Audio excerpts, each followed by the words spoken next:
Hello everybody.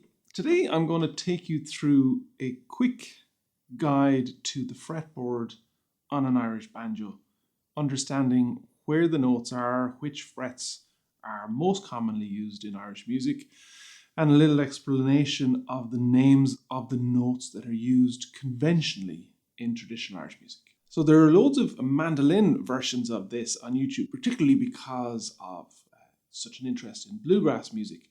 And those ones talk about the first 17, 18 frets on the mandolin because, of course, they use the entire fretboard. The good news for us on Irish Banjo is that 90% of tunes are going to be played using the first 5 frets. 99% will be covered using the first 7 because we have this dreaded high B note on fret 7 on the E string.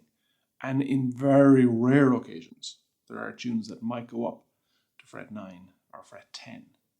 But for 90%, genuinely, everything you need to know is in the first 5 to 6 frets.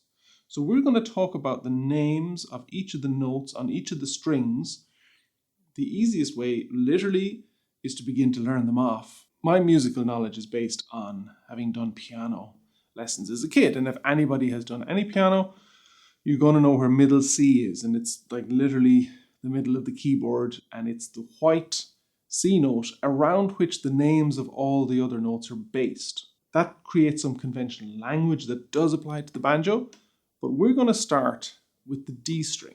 Now, for those that don't know which the D string is, the banjo is tuned E, A, D, G, with E being the note of highest pitch, although it's the note that physically is closest to the floor. So when we talk about the high strings on the banjo, we are talking in relation to the pitch. That means the highest notes in the melody. The highest string is E, even though it's the one closest to the floor, and the lowest string is G, even though it's the one closest to your nose. So starting with the open strings, we have G, D, A, and E. Now we would often refer to that as high E, because there's another E on the D string, which we would just call E. Now, to confuse matters, you've got an open A, a high A, and down on the low string, the G, you have a low A. So there are 3 A's. Now I'm throwing lots of confusion at you. Let's get back to the D string. Open D, fret 1. In Irish convention, it's called E flat. Now, in classical terms, it could be D sharp or E flat. What that means is that here's your D note, and to go 1 half step up makes it D sharp. Fret 2 on the D string is the note E. To go 1 half step down makes it E flat. Rarely ever would you have an Irish musician refer to that note as D sharp. So in terms of the vernacular of Irish music, that's almost always called E flat. So there's no point, I think, in learning the 2 names for certain notes. This note, for instance, is always going to be referred to as G sharp. You could call it A flat because that's A and a half step down is A flat, but you will never hear an Irish musician say, oh, this tune is in the key of whatever and there's a G sharp in it. They're never going to say there's an A flat. The same is true, like I said, of D sharp, and you'll also never hear anybody refer to A sharp, which is B flat. So that should help to simplify it even more. So the D string notes, D, E flat,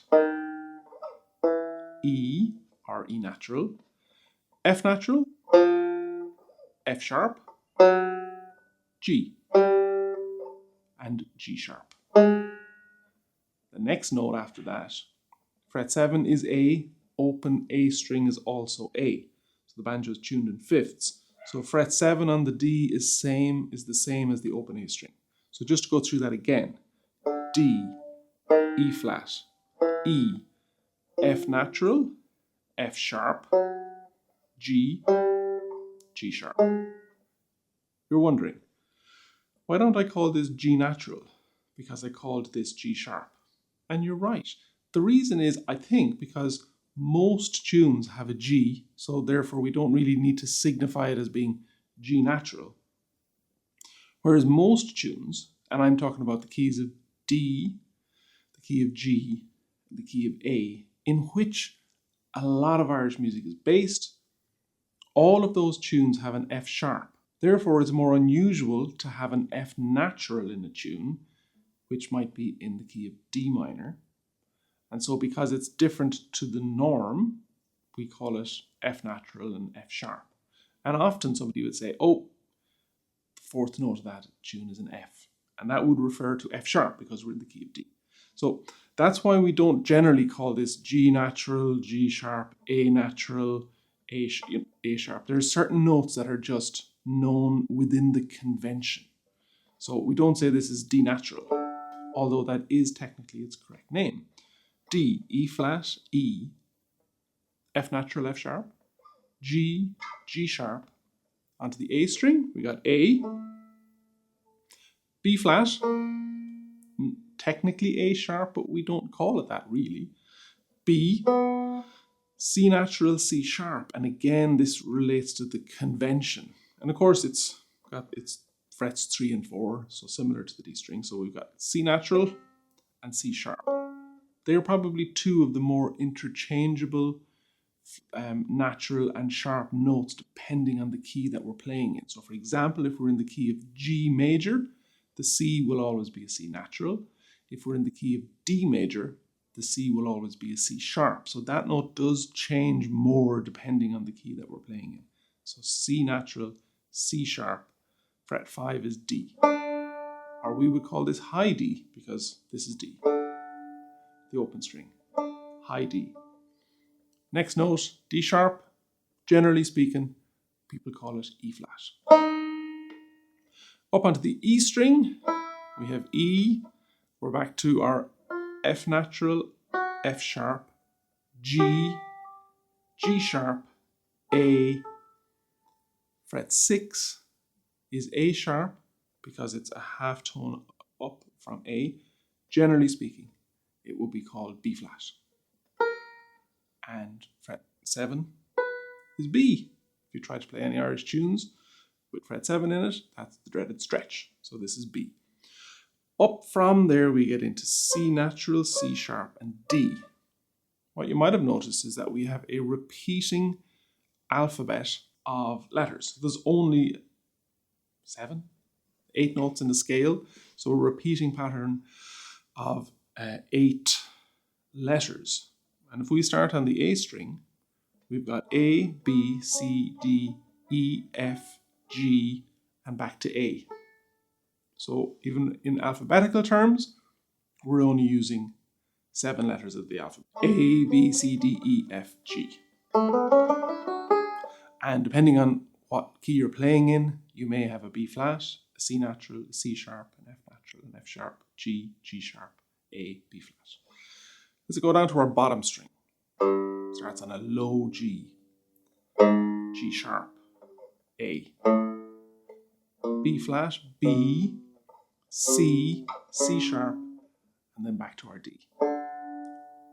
The notes that are just generally called by their letter name will be D, E, G, A, and B. And the differential ones would be F natural and F sharp, C natural and C sharp. And then the other variations on those named letter notes, B flat and E flat. And that covers basically all of the notes that you're going to encounter within those first 5 to 7 frets of the banjo. So once again, your scale of D, D, E, F sharp, G, A, B, C sharp, D. We did a scale of G, starting on the very bottom string. G, A, B, C, D, E, F sharp, G. And scale of A, B, C sharp, D, E, F sharp, G sharp, A. All right, so again, within the conventions of Irish traditional music language, you can have F natural or F sharp, C natural, C sharp, G natural, G sharp. So they're the only notes really that we refer to as sharps and naturals. And on the banjo, they're easy to track because it's fret 3 and 4. On the bottom one, let's not do the bottom one. On fret D, on the D string, frets 3 and 4, F, F sharp. On the A string, C, C sharp. And on the E string, G and G sharp. So once more, from the very bottom to the very top, one after another. G, G sharp, A, B flat, B, C, C sharp, D, E flat, E, F natural, F sharp, G, G sharp, A, B flat, B, C natural, C sharp, D, E flat, E, F natural, F sharp, G, G sharp, A, B flat, B, C natural, C sharp, and if you're very dizzy, you'll be up here on your high, high D. I hope that makes sense. Like I said, the best thing is just to learn them off, and truly, you just need to worry about the first 5 frets of most of the strings, and then your high B on fret 7 on the E string. That's going to cover 99% of all the tunes that you're going to play. So hopefully that makes sense, short and sweet. If you're watching this on YouTube, this is part of a 9-hour beginner banjo course that I have available on irishbanjolessons.com.